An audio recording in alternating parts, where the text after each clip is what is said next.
entardecer. Vamos levar a mensagem do entardecer. Vamos ganhar almas para Cristo. Vamos ganhar almas para Cristo. Essa é a nossa primeira e maior ambição. Ganhar almas para Cristo, as livrar da prisão, mostrando-lhes a luz do entardecer. Mostrando-lhes a luz do entardecer.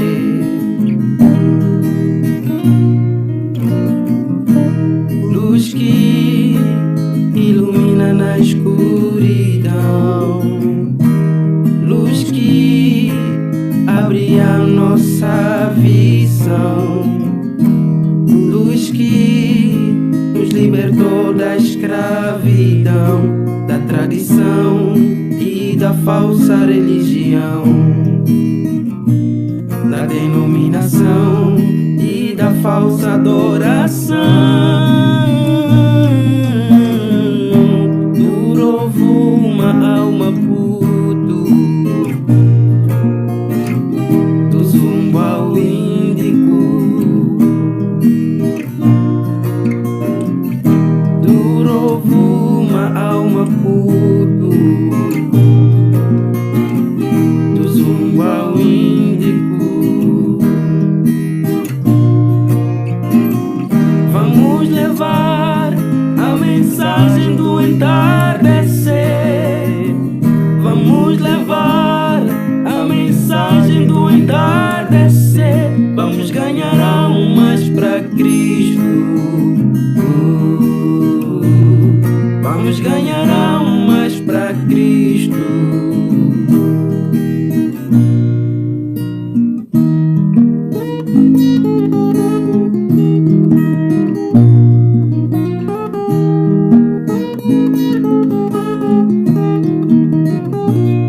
Vamos cooperar em levar essa mensagem de Deus ao norte, no centro e no sul.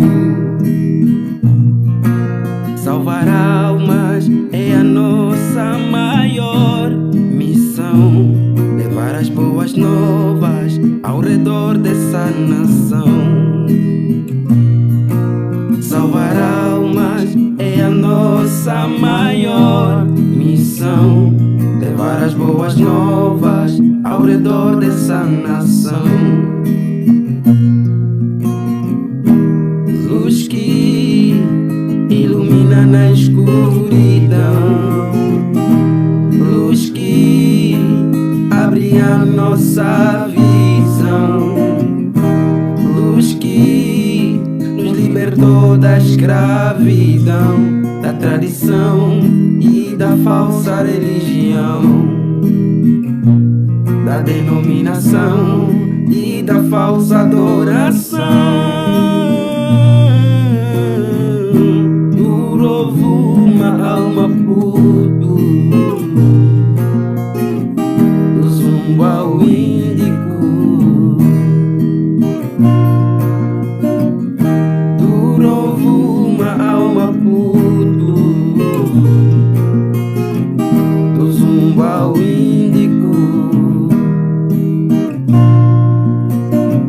Vamos levar a mensagem do entardecer. Vamos levar a mensagem do entardecer. Vamos ganhar almas para Cristo.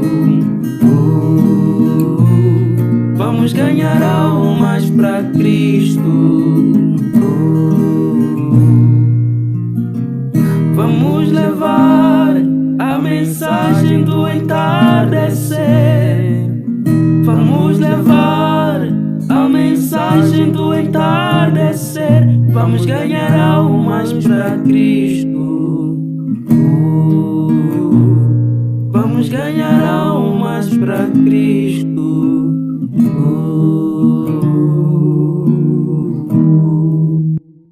Shalom a cada um de vocês. Em nome do Senhor Jesus Cristo, queremos agradecer a Deus, em primeiro lugar, pela vida, a vida natural, ciente de que Ele é o dono da vida. E, em segundo lugar, agradecer pela oportunidade que nos é dada de mais uma vez deste lado da eternidade se colocar em vossa frente e talvez dizer que ainda estamos a continuar a falar sobre este tema tão vital, que é precisamente a fé que vem por amor.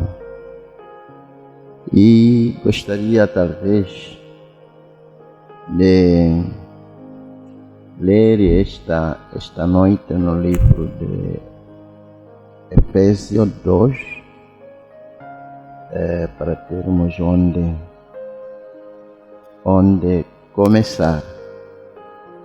Efésios 2, vou ler o versículo 5. Estando nós ainda mortos em nossas ofensas, nos vivificou juntamente com Cristo. Pela graça sois salvos. Uma pequena oração. Ó Pai Celestial, Senhor, este tem sido um momento ímpar, momento em que fitamos a nossa atenção em direção às coisas internas, principalmente nesses momentos de encerramento, momento em que a vida mortal está precisamente prestes a findar e o princípio de uma estação interna. Pai, estando aqui na divisa, tentando chamar para que alguém em algum lugar possa se preparar para atravessar esta grande brecha que está em nossa frente.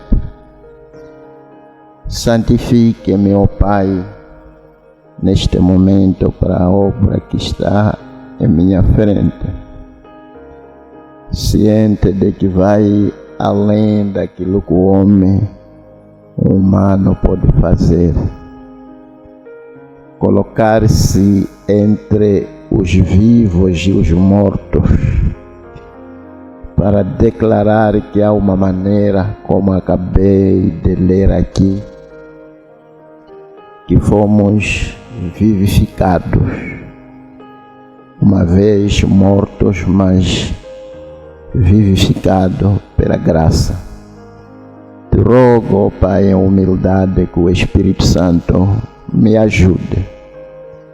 O Senhor conhece as minhas fraquezas, que todas elas, ó Pai, possam estar embaixo dos meus pés, para que algo possa ser dito que ajudará alguém em algum lugar para se aprontar para o futuro que está para breve, que é precisamente o arrebatamento.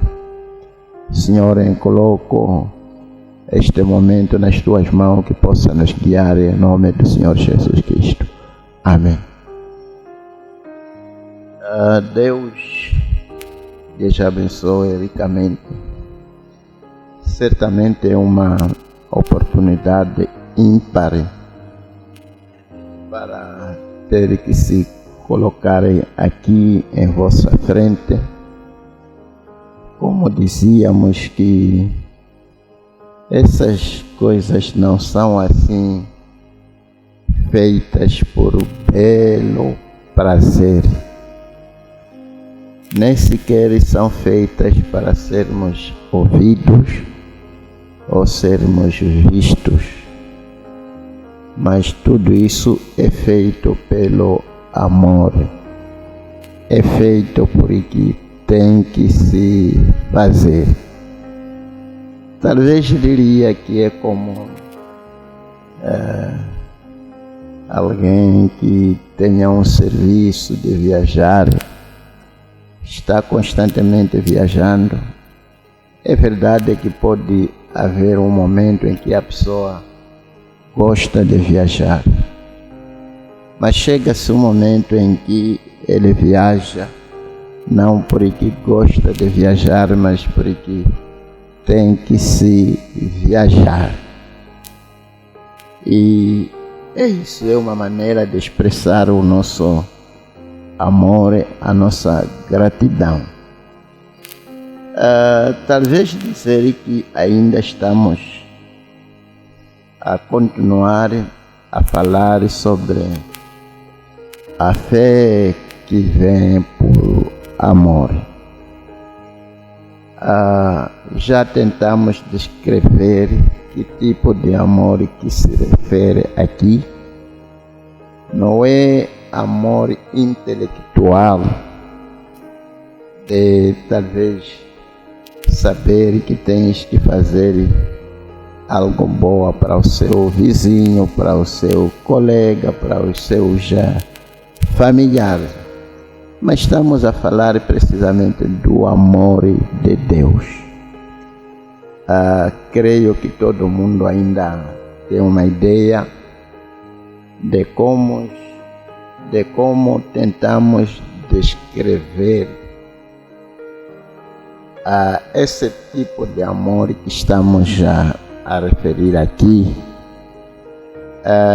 Líamos precisamente, se a memória não me falha, se lemos convosco, precisamente no livro de 1 Coríntios, começando precisamente no verso 4, onde diz as seguintes palavras: a caridade é sofredora. Estamos a falar deste amor que está em causa aqui. A caridade ou amor é sofredora, é benigna. A caridade não é invejosa.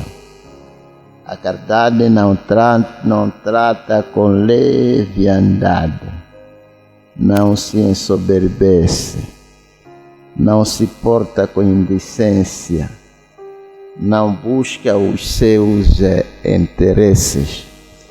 É aqui onde tentávamos mostrar que quando esta caridade, este amor divino entra no coração humano e você é inserido no corpo místico de Cristo como um membro, a partir dali você se torna útil para o corpo inteiro, assim como os nossos membros, cada membro em particular é útil para o corpo.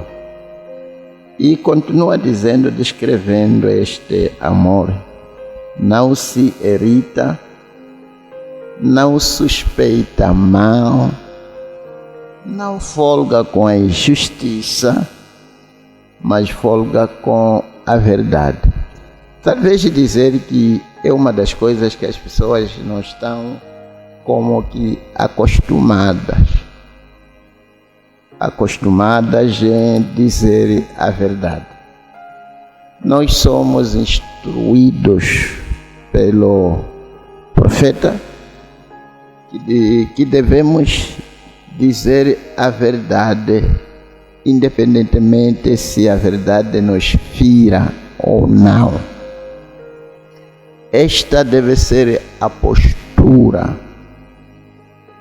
inabalável de um crente.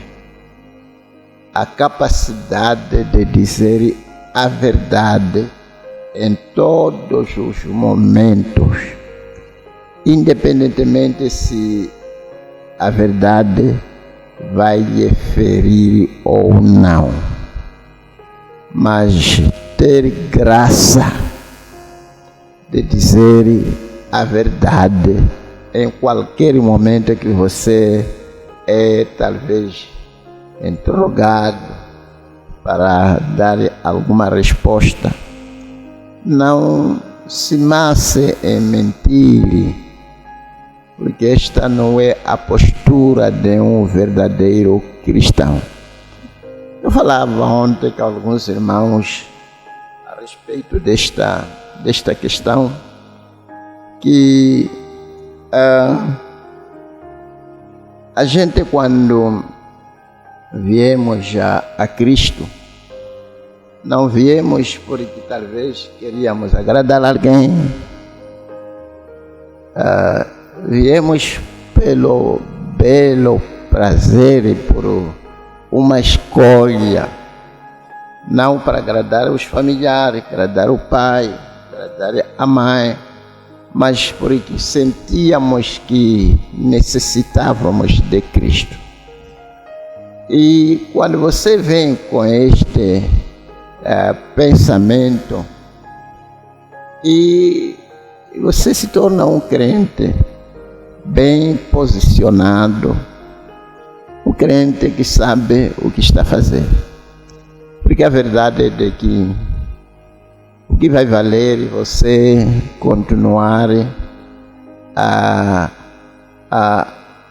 mentir ou a projetar outra vida que não é a genuína vida que você desejaria de levar. Talvez é uma dessas coisas onde Jesus acabou falando com Judas Iscariote que o que está no seu coração vai fazer. Faça o que está no seu coração. Se o seu coração ainda acha que no mundo a vida é o melhor lugar de estar, vai no mundo e quando você estiver sácio de comer o mundo ou ser comido com o mundo, volta com uma decisão correta de que eu quero ser um cristão e se torne um cristão de verdade. O que vai valer? Vir ouvir a palavra e depois volta, vai prostituir, vai mentir, vai roubar, vai se conduzir como o mundo. E no próximo culto você está sentado e de novo a palavra vem, você é achado em falta. E o seu coração não está interessado em querer se livrar, quer viver como que entre os dois mundos, o mundo da palavra e o mundo do pecado. E você vai viver a sua vida inteira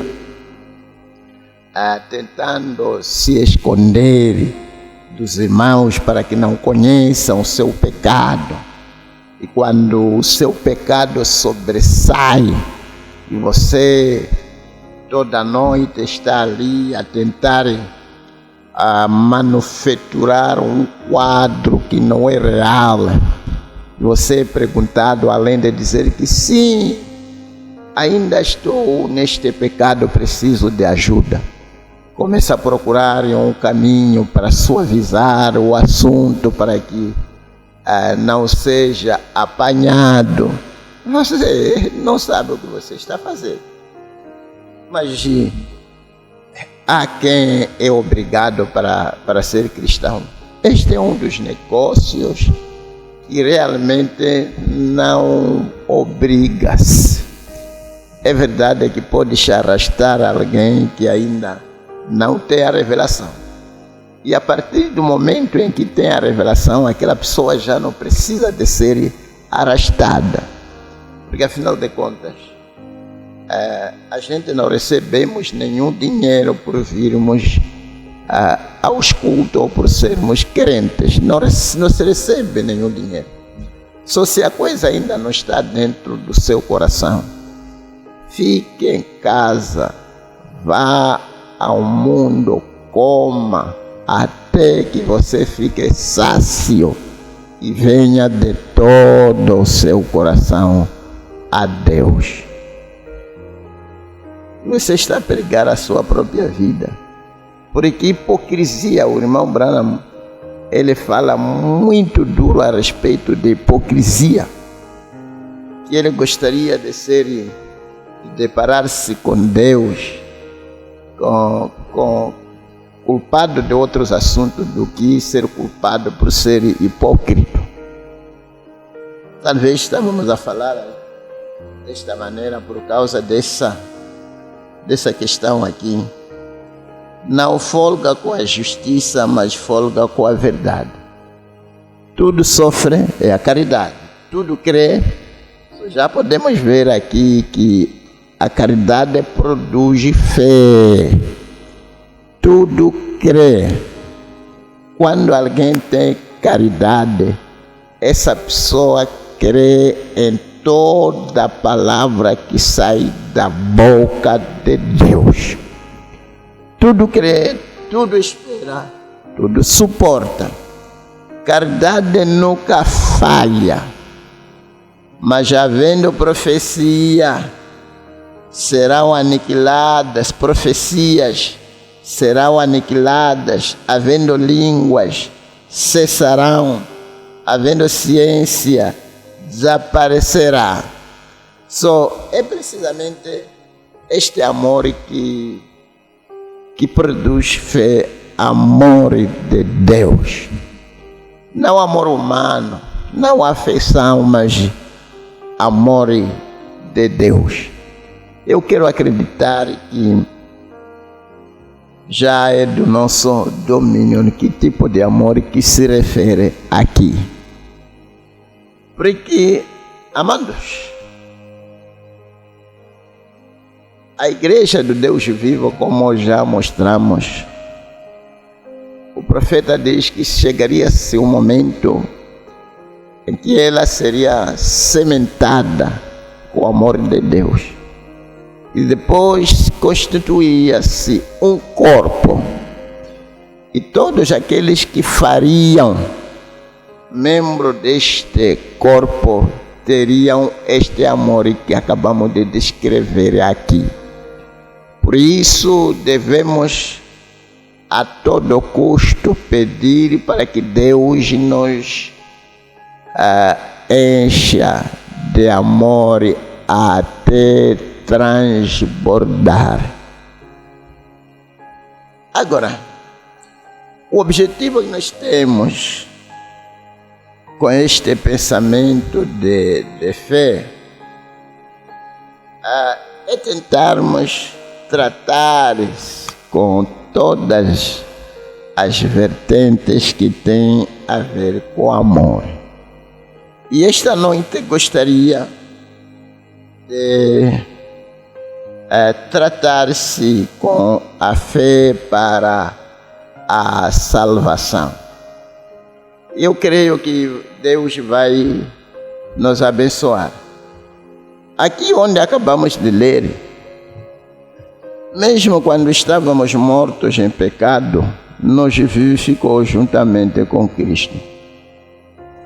Pela graça sois salvos. Porque Efésios 2, 8 e 9, porque pela graça sois salvos, através da fé. Isso não vem de vós, é dom de Deus, não por obras, para que ninguém se glorie. Estamos aqui a deparar-se com o assunto a fé para a salvação.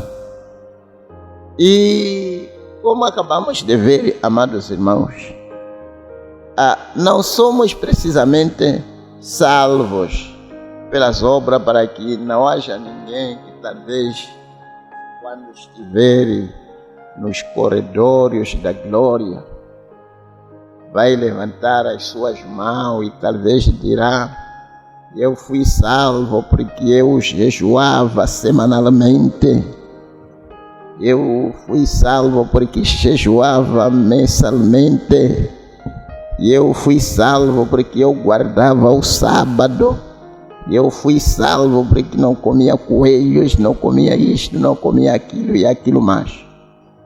Tudo isso não salva a ninguém. Estamos se aproximando de um assunto que eu creio que vai nos ajudar. E nós não somos salvos por obras, é pela graça através da fé e somos salvos. Mas há uma coisa, não há uma coisa sequer que você possa fazer, nem um cantinho que você poderia apontar como mérito para a sua salvação.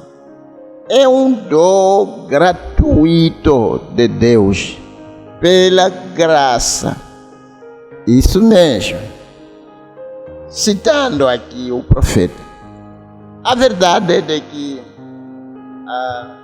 nesta mensagem Jeová Jireh, e somos salvos pela graça, simplesmente olhando e crer naquilo que foi colocado como a provisão para a nossa salvação.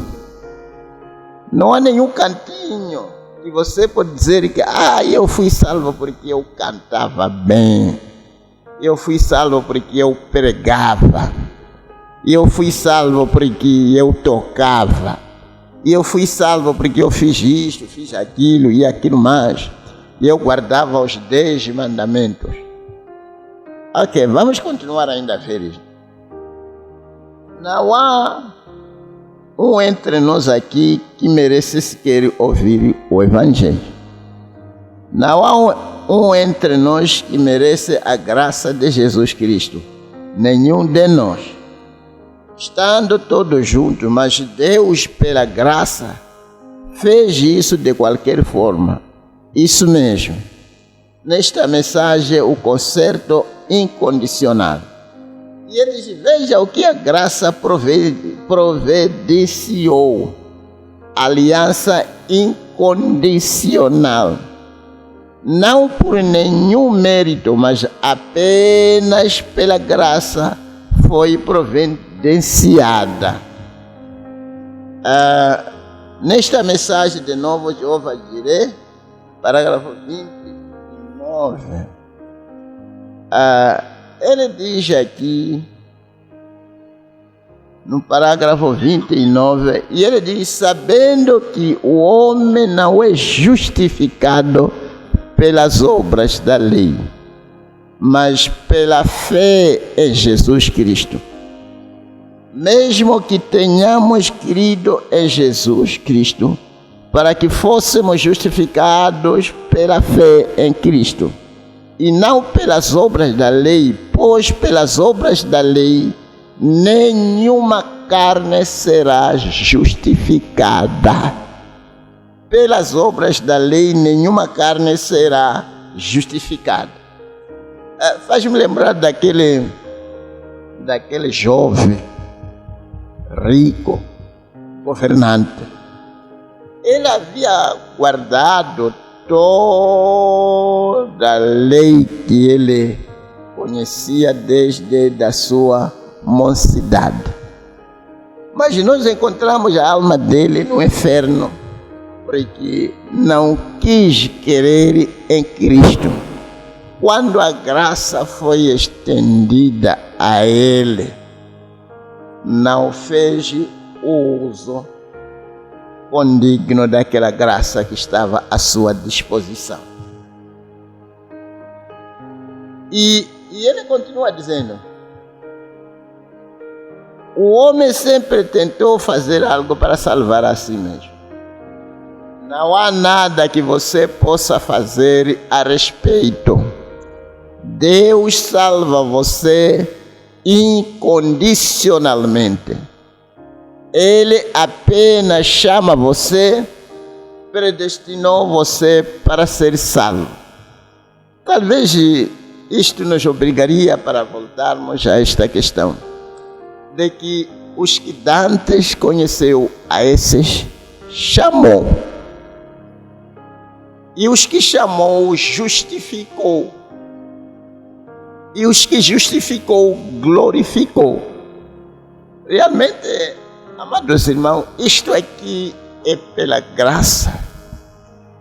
E devíamos, como que, andar com as nossas almas levantadas para cima, agradecer a Deus, porque realmente fomos salvos pela graça, incondicionalmente. Achamos graça nos olhos de Deus. Não é graça, digamos, achada quando alguém faz algo atrativo ou algo que merece. Não houve nada que merecia, mas mesmo assim a graça incondicional acabou nos achando, sem que tenhamos feito nada. Ele nos salva, porque neste mundo que nós vivemos, queridos irmãos, há quem não vê nenhuma necessidade sequer para ser salvo. E até há quem diz: mas salvo de o quê? Será que eu estou em perigo de qualquer coisa? Será que necessito de ser salvo? Mas salvo de o quê? Se estou aqui relaxado, estou na minha casa, tenho meu serviço, estudei, tenho bom salário, tenho uma boa casa, conduzo um bom carro. Preciso de ser salvo do quê? E a pessoa está como que bem relaxada e satisfeita, e não vê nenhuma necessidade de ser salva, porque não foi predestinado para tal. Quando você vê que achou graça de ver a necessidade, porque uma coisa que talvez gostaríamos de fazer com que chegue, Deus colocou alguma coisa em você que não lhe deixa, digamos, que não lhe deixa satisfeito com a vida pecaminosa. E eu ainda lembro-me bem qual é o sentimento de um pecador quando alguém é predestinado para ser salvo e aquela pessoa ainda não foi salva. Ela sente-se como estivesse num pesadelo. Sim, creio que todo mundo sabe o que é pesadelo. É aquele momento em que talvez você teve um mau sonho e no instante alguma coisa lhe agarra e você nem consegue se mexer e nem consegue acordar, e você está aí murmurando, tentando sair daquela condição. Uma alma predestinada, quando ainda está em pecado, morto em pecado, ele sente-se como se estivesse num pesadelo. E aquela alma vai lutando, vai procurando uma maneira de como se livrar daquela situação. Bendito seja o nome do Senhor. Essa é a condição de uma alma que sente, uma alma predestinada para ser salva. É verdade que pode beber, pode fumar, pode prostituir, pode roubar, mas a condição, o sentimento íntimo daquela pessoa, ela sente-se como estivesse num pesadelo e ela sente-se procurando uma maneira de como sair naquela condição. E quando você sente-se assim, talvez você ainda está sendo abatido com o pecado, mas você está procurando, está sentindo que isto aqui é um pesadelo, e eu gostaria que houvesse alguma coisa que me tirasse disto aqui, e você está gritando, está tentando procurar uma maneira de se livrar daquele espírito que está aí aprisionando. Você está muito perto de Deus, porque achará a graça de ser liberto. E no instante, quando uma pessoa está naquela condição de pesadelo, e você está aí tentando falar, e tentando se abanar, e você está bem impressionado com aquele espírito, finalmente você vence e talvez acorda, e você sente que estou livre. E quando você é salvo, tem um sentimento desta natureza, de que já estou livre daquele pesadelo de pecado. E agora você vive acima de pecado. Mas há quem vive neste pesadelo e não vê a necessidade, e não luta, não vê a necessidade de se livrar dele. Está no pecado, está a beber, fumar, prostituir, e para ele, isso para ele é o que ele chama de vida. E aí, se você foi liberto deste pesadelo e você sentia que estava num pesadelo como que sufocado com pecado, e ultimamente você está livre e você está salvo, tem todo motivo de glorificar a Deus, porque há quem não sente este desejo e não vê a necessidade de ser salvo. Talvez diríamos que é como alguém que acaba caindo numa cova profunda e vai até ao fundo daquela cova, e depois ele sente-se que naquele fundo ele está em casa, não vê a necessidade de sair. Digamos, cai num fundo onde tem toda a sujeira que o mundo, talvez daria aqui um exemplo. Quando o corvo foi liberto para ir ver se podia procurar uma terra seca, ele foi de vez, não voltou mais. Eu posso imaginar que quando ele começou a sobrevoar a terra que acabava de ser fustigada por dilúvio, ele foi indo, voando, procurando de uma terra seca. E o que ele foi apanhar? Foi apanhar cadáveres espalhados em todo lado. E ele pousava neste cadáver, talvez de um boi ou de um búfalo. E ele começava a comer tripas daquele boi que estava como que apodrecendo. E saía dali a pousar, digamos, num cadáver de um comerciante com barbucho assim, quase a decompondo, e ele metia o seu bico e tirava fígado. E saía talvez acima de outro cadáver, saía do cadáver para cadáver.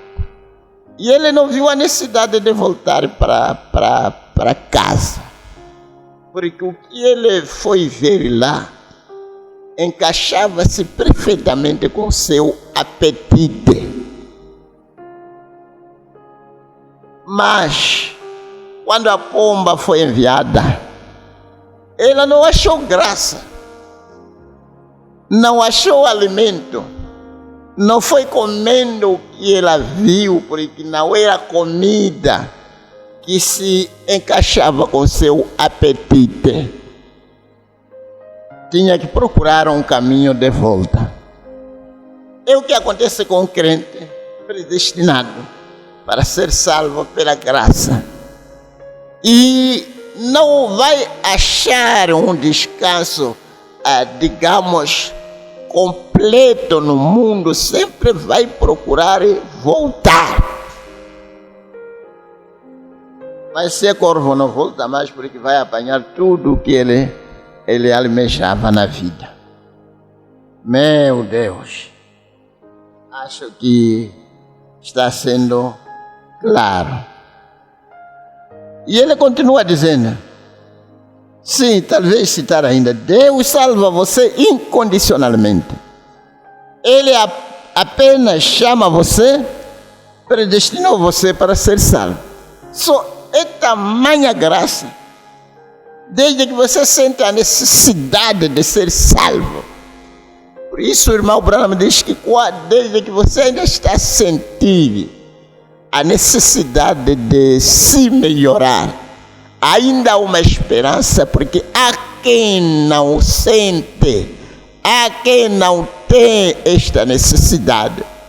Desde que você ainda está a procurar uma maneira para você ser tirado do pecado que ainda está lhe aprisionando, haverá uma saída para você se livrar daquela condição.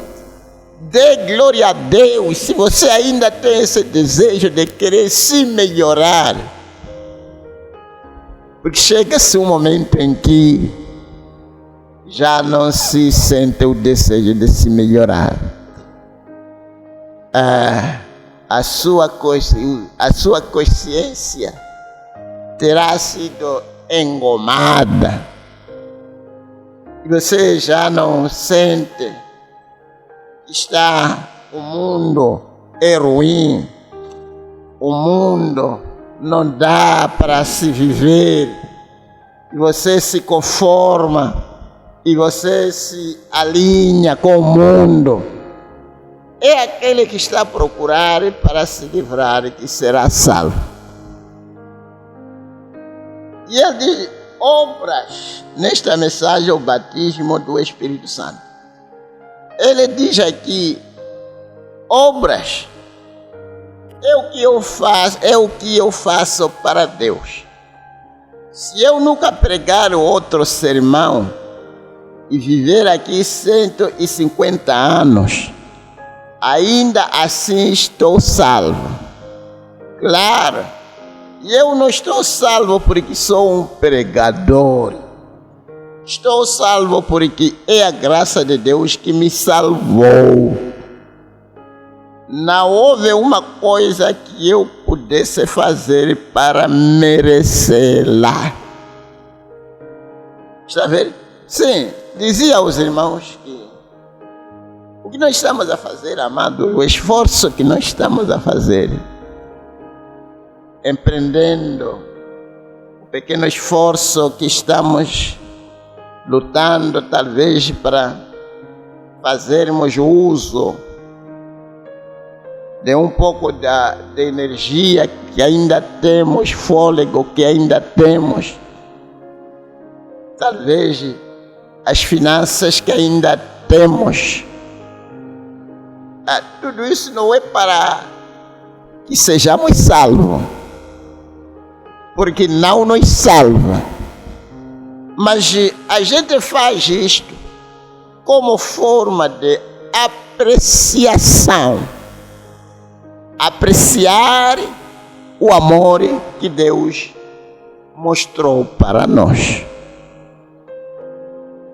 Como que dizer que muito obrigado por aquilo que Deus fez para mim, e eu também tentarei fazer o meu melhor como forma de dizer que obrigado por ter me salvo. Mas a gente não somos já, digamos, não somos salvos talvez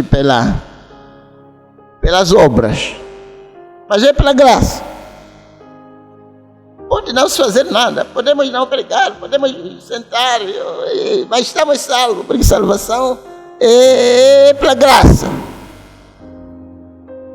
Mas a verdade é, se você vê o que Ele fez por você, você procurará fazer alguma coisa por Ele. Se você vê que Jesus entregou a sua vida por você, sim, faz-me lembrar aquela questão. Mencionávamos esta questão com os irmãos de Chimbonde na quarta-feira. Aquele pequeno vídeo da mulher de Samaria deparando-se com Jesus.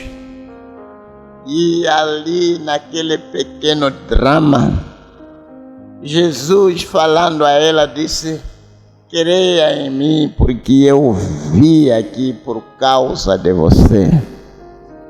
Se você entender, tentávamos colocar o seguinte, amados irmãos.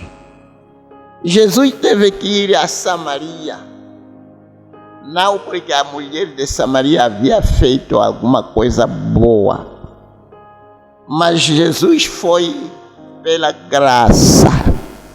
Graça que aquela mulher não merecia. Aquela prostituta não merecia nada do que ser apedrejada. Mas ela havia sido predestinada. Jesus tinha que deixar tudo de lado. Sem falta havia pessoas que queriam receber oração. Estava se morrendo naquele tempo que talvez as pessoas podiam ser ressuscitadas. Mas Jesus, pelo amor eletivo, teve que deixar tudo para ir a Samaria e chegar e expedir um tempo sentado esperando a chegada daquela vil prostituta. E ele diz: eu vim aqui por causa de você. E ela tentou mostrar que as pessoas não me amam. E Jesus mostrou que é verdade que as pessoas não te amam. Mas a verdade é de que o Messias te ama. É o que me interessa saber, que Deus me ama. O mundo pode não me amar, mas Deus amando-me, me basta. Está vendo, irmão? Não havia nada naquela mulher boa que atraiu Jesus. Todavia, ela era uma alma predestinada. E dizíamos uma coisa muito interessante a respeito de como o irmão Branham diz que Deus não tem boca, Deus não tem mãos, Deus não tem pernas, Deus não tem nada, aquilo que chamamos de o físico. A única maneira pela qual Deus usa as nossas bocas, usa as nossas mãos, usa as nossas mentes, usa tudo que é nosso, porque Ele não tem essas coisas na dimensão humana. E se Deus, e dizíamos, quando Deus queria tirar os filhos de Israel, Ele não podia lhes tirar sem que, em primeiro lugar, achassem um corpo. E ali tinha que lhe convencer a Moisés para que Deus pudesse usar a boca de Moisés, pudesse usar tudo de Moisés para ir no Egito, para tirar os filhos de Israel. Deus não tem boca, Deus não tem olhos, me refiro no sentido carnal. Ele precisa de ter alguém que pode se entregar para poder, para fazer com que Deus se expresse através da boca daquela pessoa, da atitude daquela pessoa. Porque às vezes o seu pastor acaba expressando a atitude de Deus concernente a você. Não há como Deus se expressar sem que tenha um corpo para usar. Se é que Deus foi em forma humana, foi a Samaria por causa daquela prostituta, certamente a mensagem para chegar a mim, chegar a você, Deus precisou de um corpo para que Deus pudesse emprestar a boca daquele pregador, a boca daquele pastor, para viajar, para vir na sua região. E ele veio precisamente por causa de você. Não o rejeite, não o rebaixe, mas faça tudo, coopere positivamente, porque ele veio na sua região por causa de você. Deus não poderia ir como espírito na região ou na cidade, ou talvez na vila, onde a mensagem se encontra hoje. Ele precisou de um vaso, precisou de alguém para que entrasse nessa pessoa e fosse a essa cidade, e fosse a este lugar para chamar os seus. E ali, talvez no mercado ou numa certa rua, alguém lhe aproximou para lhe testificar. Era Deus usando o vaso humano, aquela pessoa. Meu Deus, deixa eu procurar uma maneira de como terminar. Quantos minutos? Ainda não tem uma hora. Que bom. Aqui. Deixa eu ver se ainda posso trazer alguma coisa. Não é o que fazemos, é o que Ele fez por nós. Nada que possamos fazer para merecer qualquer coisa. Quem poderia?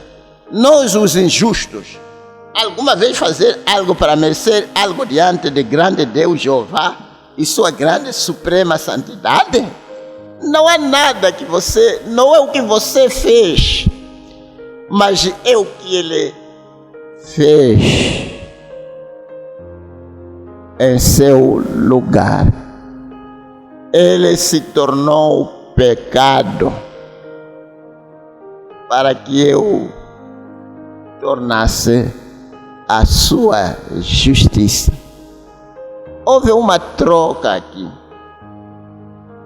Aquela troca que aconteceu com as duas ovelhas no jardim de Éden, onde Adão poderia ter morrido, uma ovelha morreu. Onde Eva poderia ter morrido, uma ovelha morreu. Onde Barabás poderia ter morrido, Cristo morreu em seu lugar. Onde eu poderia ter morrido, Cristo morreu em meu lugar. Onde você poderia ter morrido, Cristo tomou o seu lugar. Oh, que amor! Ele se entregando sem relutância. Meu Deus, por isso Ele merece todo o nosso amor. Talvez enquanto estamos ali, amados, Deus não merece o segundo lugar na sua vida. Vamos dizer que Deus não toma o segundo lugar. Deus sempre deve tomar o primeiro lugar na sua vida. Tudo o que você faz, basta não lhe colocar no primeiro lugar, querer lhe colocar no segundo lugar, ele já não está naquele negócio. Ele merece o primeiro lugar. Muitas das vezes as pessoas pensam que Deus, digamos, é um mendigo. Aquilo de que talvez alguém está ali, ou trabalha, ou tem um negócio dele. Aquilo que ele achar que é para deixar eu pôr aqui uns tanto, vou dizer que é dízimo. Deixa eu colocar o que eu achar, como se Deus tivesse falta de nada. Quando você estiver a fazer alguma coisa, saiba que você está tratando com Deus, que conhece quanto que você recebe, conhece os lucros do seu negócio. Não está a tratar com o mendigo. O mendigo costuma-se dizer que os ingleses dizem: a beggar is not a chooser. A beggar is not a chooser. Um mendigo não escolhe. Tudo aquilo que você lhe dá, ele recebe. Porque ele chama de gar, não é? Mas Deus não é mendigo que talvez o que você apetece lhe dar, principalmente quando se trata de uma questão específica como de 10ª parte do Senhor. Específico. É aquilo, tem que ser aquilo. Não dizer que, talvez vai funcionar. Acho que ainda estamos juntos. Sim, devemos aprender e saber essas coisas. Somos filhos de Deus, não é? Não é o que fizemos. O que fazemos é o que Ele fez por nós. É o que importa. É o que devemos olhar. Se você olhar nas suas obras, certamente você vai ficar tão desapontado. Porque a questão de ir no céu foi colocado para que fosse tão impossível para que humano como humano por si não consiga. Foi colocado de tal maneira que não houvesse nenhum humano que pudesse chegar lá por seu próprio mérito. Somente com o mérito de Deus. Para que quando estivermos ali, não nos gloriemos por ter estado lá, mas que todo mundo diga: eu estou aqui pela sua graça não merecida. Unmerited grace, graça não merecida. Não que, eu estou aqui porque eu fazia isto, eu fazia aquilo. Não é o que você fez, é o que ele fez. Ou se a igreja pudesse, e às vezes a gente nos condenamos. Oh meu Deus, eu lembro daquele filho pródigo quando voltava para casa.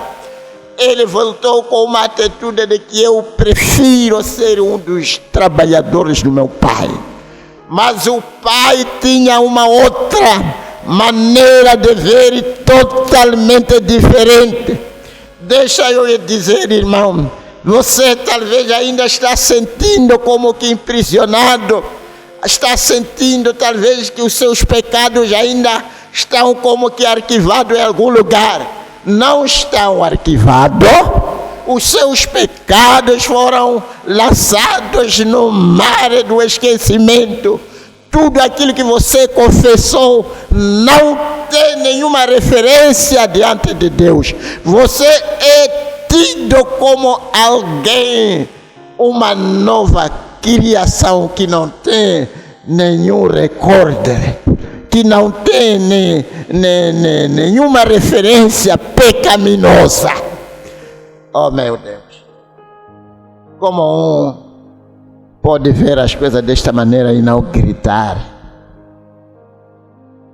Quando você se arrepende, Deus toma os seus pecados e esses pecados não são referenciados, são lançados no mar do esquecimento. Você, irmão, você como homem pode, como dizíamos, de pessoas que não têm o amor fraternal, vai ficando guardando que aquele fez isto, fez aquilo, mas na economia de Deus, aquela pessoa, aquele pecado nem sequer está sendo lembrado. As pessoas vinham na fila de oração, tudo que estava embaixo do sangue não era levantado pelo anjo de Deus. E às vezes nós ficamos a nos condenar, nós ficamos a nos rebaixar, nós ficamos ainda a sentir talvez cicatrizes de pecado, mas Deus já não nos vê segundo o nosso passado. Que coisa maravilhosa! Nesta mensagem, Melquisedeque, o grande príncipe, não é o que fazemos.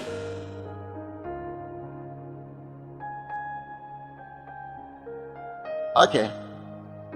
Talvez saltando para essa mensagem, o poço de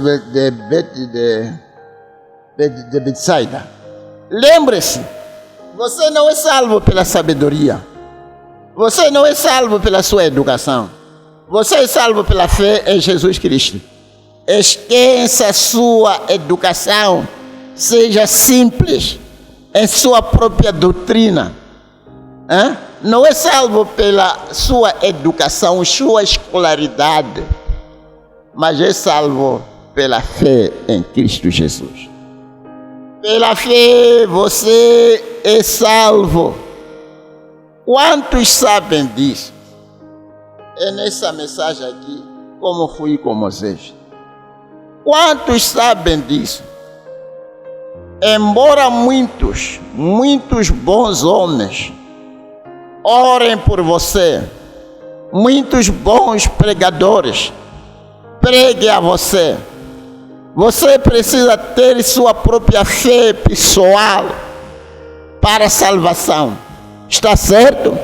É sua.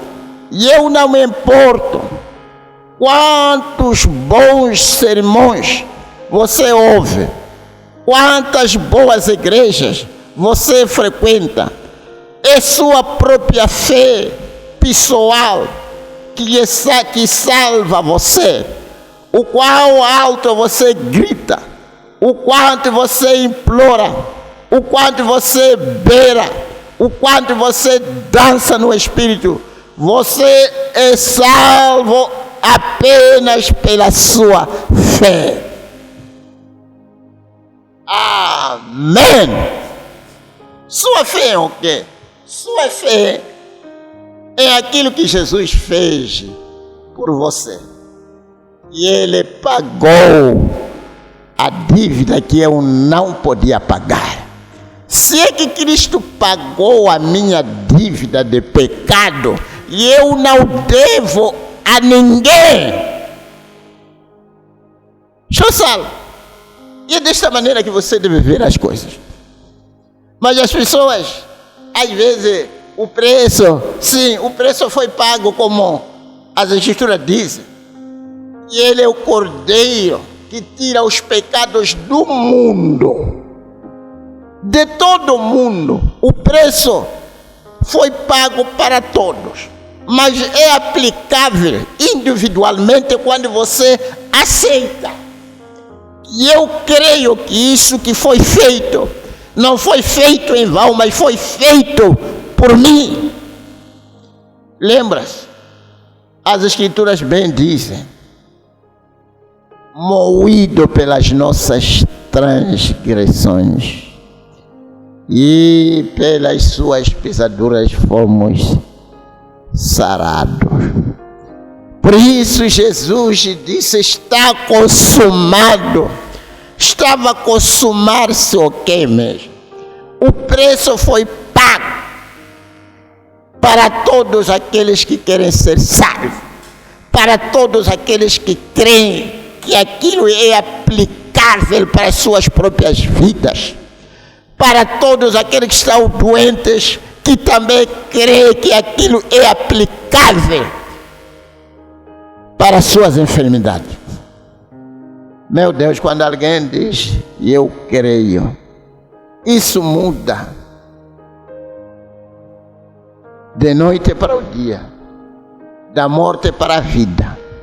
Por isso, irmãos, essas coisas de cristianismo não são de obrigar um ao outro. A salvação é recebida assim, de livre vontade espontânea. Ninguém pode lhe salvar, ninguém pode receber a sua salvação para depois lhe entregar. É você, como um indivíduo, que deve ter fé naquilo que Jesus fez na cruz e aceitar e se conduzir como um que foi salvo. Meu Deus! E ele diz, pois todos sois filhos de Deus pela fé em Cristo Jesus. Sois filhos de Deus pela fé em Cristo Jesus. Você entende as profundezas disso? Filho de Deus. O que pode ser maior do que um filho de Deus? O que pode ser maior do que ser o filho do Criador, aquele é o possuidor de tudo quando há, que criou os céus, criou a terra, as estrelas, oceanos, planetas, tudo foi criado por ele. Imagine você estar como que andando no mundo criado pelo seu pai.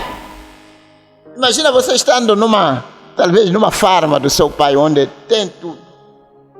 Não vejo você mesmo se conduzir como um pobre, estando na farma do teu pai, onde tem tudo. Você sente também que eu faço também parte desta herança, porque isto aqui é do meu pai.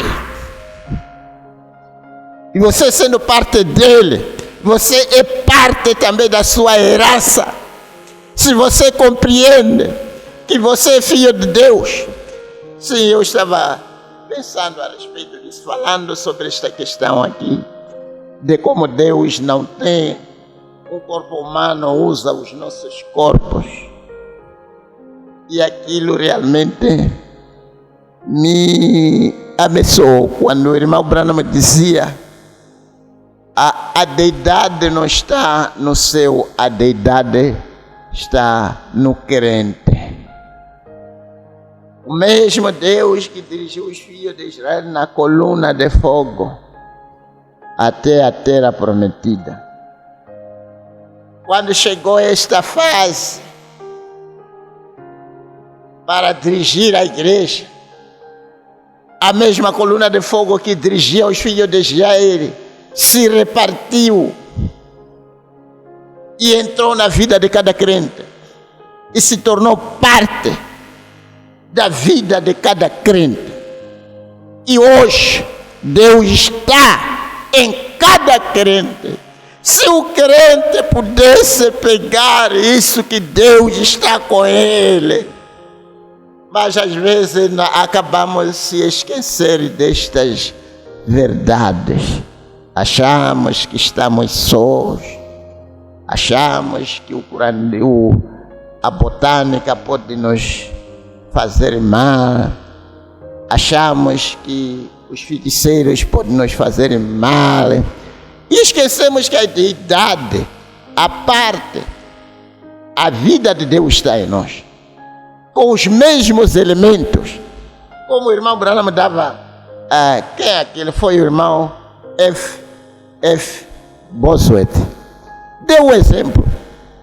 Quando ele viu o irmão Branham fazendo o discernimento, e ele começou a dar um exemplo de que Jesus é como o oceano, mas o dom que está em nosso irmão é como uma colherinha da mesma água.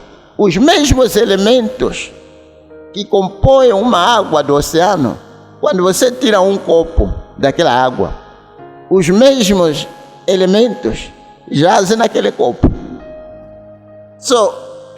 Os mesmos elementos que estão em Deus vivem hoje na terra, na forma de um crente.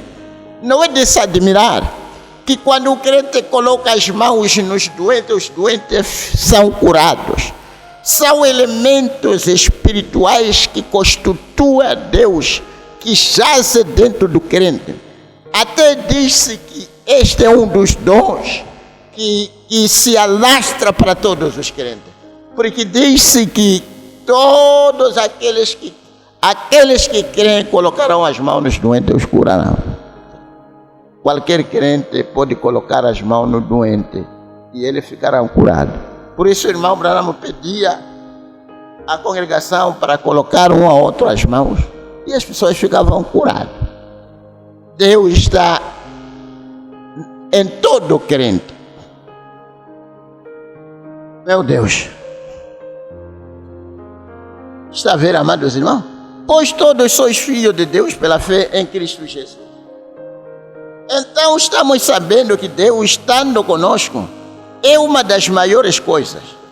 E eu estava no quarto esta tarde orando e pensei, o que seria maior do que saber que somos salvos? O que seria maior no mundo? Não há nada maior no mundo do que saber que você foi salvo. Agora, apenas diga-me o que seria maior. Não há. Ter dinheiro, escolaridade, riqueza, tudo isso perecerá. Mas a salvação, uma vez tida, para sempre com ela. Por isso Paulo podia dizer, o que pode nos separar do amor de Deus que está em Cristo?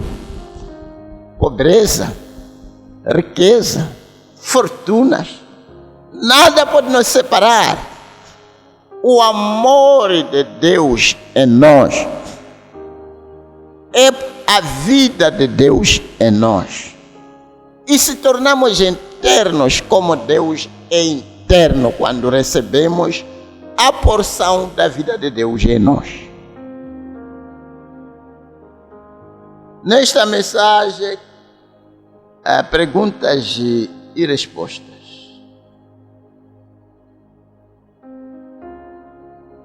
Isto é a maior coisa que conheço. Saber com a certeza de que somos salvos.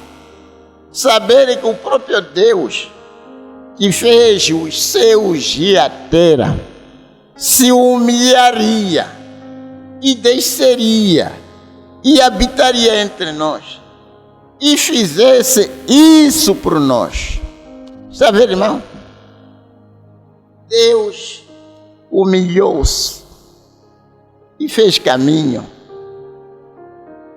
E ele foi ao encontro com as suas exigências. Faz-me lembrar daquele exemplo que o irmão Branham sempre deu. Talvez você está como que acusado. Você merece talvez ser enforcado. Vai atrás dos advogados para ver se podem suavizar um pouco o seu caso. Você vai ao advogado e tenta apresentar o assunto como foi dito, que quando você está a falar com o advogado não deve mentir, deve lhe dizer a verdade. Você chega e diz a sua verdade e você diz, certamente eu matei aquela pessoa. E o advogado diz, você se matou, você tem que ser morto. Todavia vamos fazer tudo possível para que você não seja morto. E ali talvez a data do seu julgamento já foi assim, digamos, tudo agendado para você ser julgado, talvez ser enforcado. E E você está como que confiando um pouco com o advogado, de que porventura o advogado fará tudo com a sua astúcia para que o meu assunto seja um pouco suavizado. E você vai no tribunal outra vez tremendo, com medo de que daqui diretamente para a floca. E subitamente você chega no tribunal e vai constatar que, afinal de contas, o juiz que vai julgar o seu caso é o próprio advogado que você foi atrás dele, e é o próprio advogado que está a procurar para que o seu caso possa ser, digamos, suavizado ou mesmo ultrapassado. E ali você chega, vê que é a mesma pessoa. Ou você vai descobrir que, afinal de contas, aqui não há caso, o caso está encerrado. Mesmo Deus, que exigiu para que um preço fosse pago, foi o mesmo Deus que pagou o preço. Se é que a pessoa que exigia um preço é a mesma pessoa que fez, que acabou fazendo o preço que estava sendo exigido, certamente o preço pago irá para satisfazer as exigências. Se alguém diz, irmão, para você me tirar daqui, faça assim e assim, e talvez você não consiga fazer o que ele exigiu, e ele procura uma maneira de fazer a sua própria exigência, o que vai reter para que ele não faça o que ele prometeu? Certamente ele fará, porque ele foi ao encontro da sua exigência. Deus exigia a morte para cada pecador, mas para tal, o mesmo Deus tomou a nossa morte e morreu no nosso lugar. O assunto está totalmente encerrado quando você crê que Jesus é o seu Salvador pessoal. Senhor, quão grato estou porque colocou em mim um desejo de querer se livrar daquele pesadelo do pecado. E quando você é salvo, só imaginar o que você fazia mexe-se com você. É como alguém que acabou de acordar num pesadelo, não gostaria de voltar de novo a passar através daquele momento medonho. E sente-se que estou livre daquela situação de pesadelo.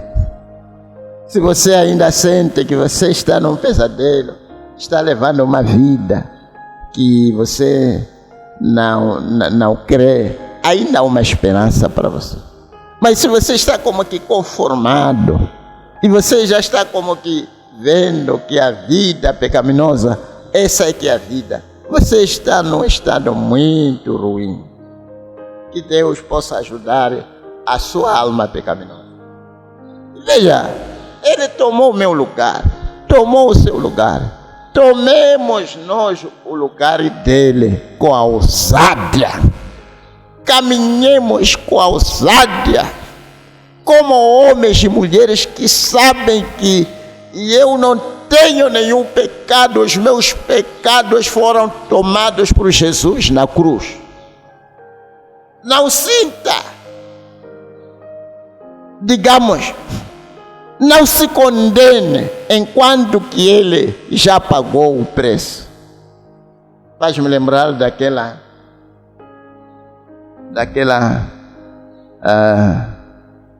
língua e a interpretação, que dizia que muitas das vezes nós nos condenamos.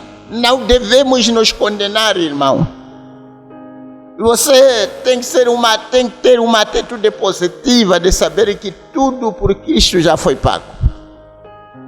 Não sou imputado a nenhum pecado. Desde que você tenha acertado o seu pecado corretamente, esse pecado não pode lhe condenar mais.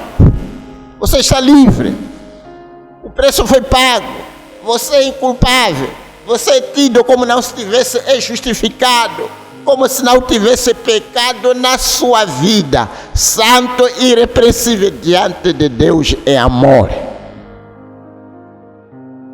E às vezes começamos a pensar, oh Deus, as escrituras dizem que haveria uma igreja sem mancha, sem ruga. E você começa a ver que eu falho aqui, eu falho acolá. Até quando que eu poderei chegar e dizer que sou sem mancha, nem tenho ruga? Você já não tem mancha, você já não tem ruga, hoje mesmo. É simplesmente uma maneira, uma atitude a se tomar. Tome uma atitude de que tudo foi pago. E pela fé você é salvo. Vou terminar. Ó Pai Santo, que diremos nessas alturas? Permita, Senhor, que isto que está sendo dito aqui se torne uma realidade nas nossas vidas. Não seja simplesmente um sermão para se ouvir e deixar passar. Mas permita que isto nos ajude para que tenhamos a confiança, tenhamos a fé de que Ele nos ouve quando oramos. Porque estamos sem nenhum pecado, porque os nossos pecados foram confessados. Estão no mar do esquecimento. Oh Senhor, aquele que Dante nos conheceu, aquele que nos justificou, aquele que já nos glorificou. Ajuda-nos, ó Pai, tomarmos uma postura verdadeira, para caminharmos com as nossas mentes ajustadas na Tua palavra, saber que tudo foi consumado, para sabermos que não há motivo de a gente se maçar com tudo que já confessamos, porque está embaixo do sangue.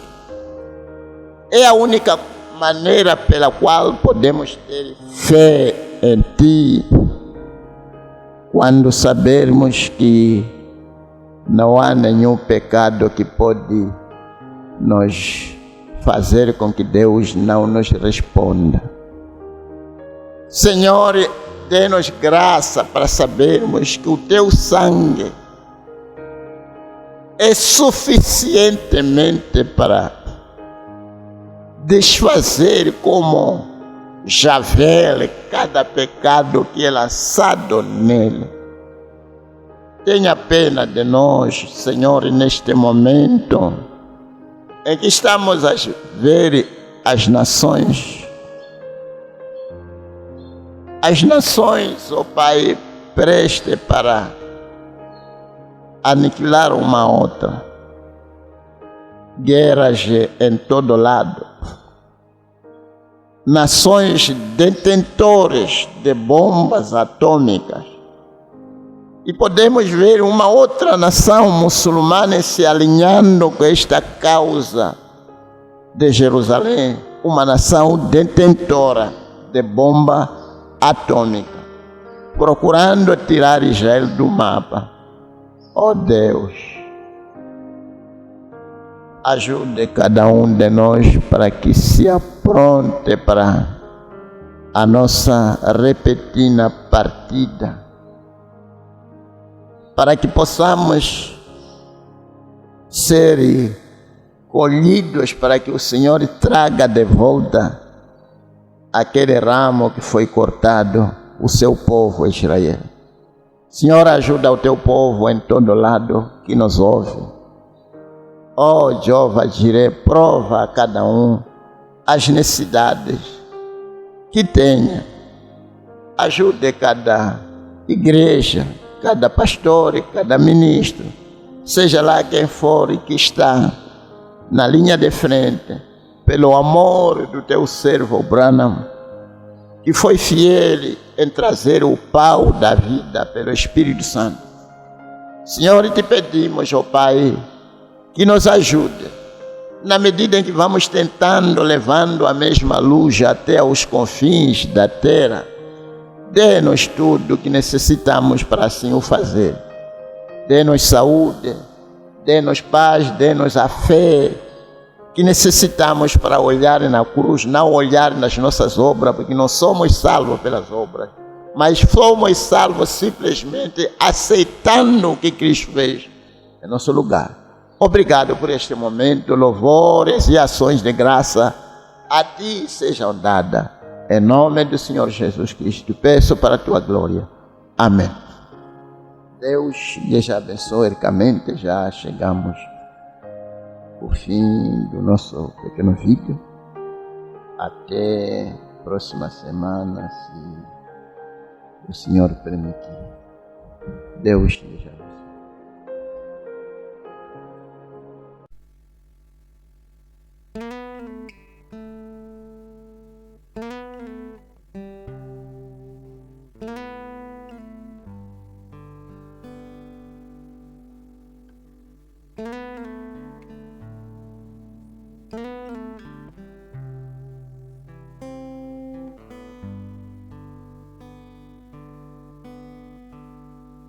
Às vezes andamos tristes e não conseguimos vencer.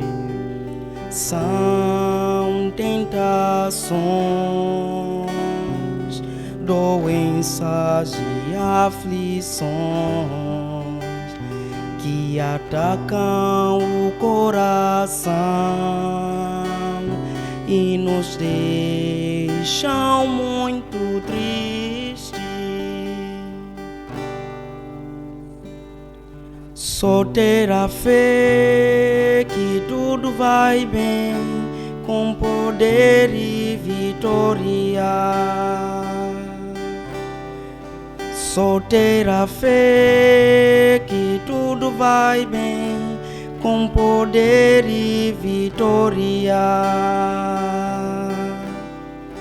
Não desista, não pare, continue lutando e terás a vitória.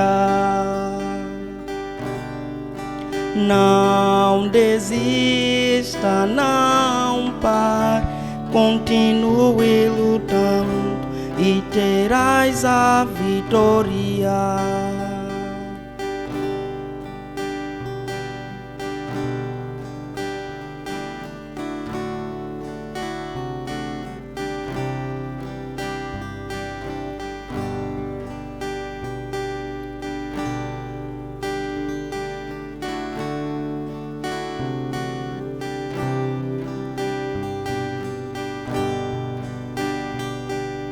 Pela fé Abraão ouviu e obedeceu o chamado de Deus.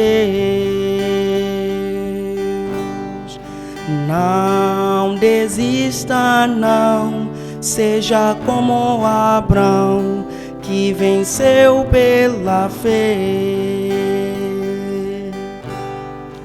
Não desista, não, seja como Davi, que venceu pela fé. Só ter a fé que tudo vai bem, só ter a fé. Só ter a fé que tudo vai bem, só ter a fé. Só ter a fé que tudo vai bem, com poder e vitória. Só ter a fé que tudo vai bem, com poder e vitória.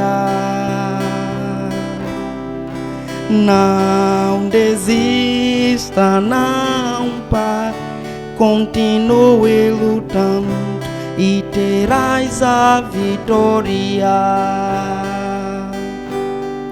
Não desista, não pare, continue lutando e terás a vitória. Só ter a fé que tudo vai bem, só ter a fé. Só ter a fé que tudo vai bem, só ter a fé.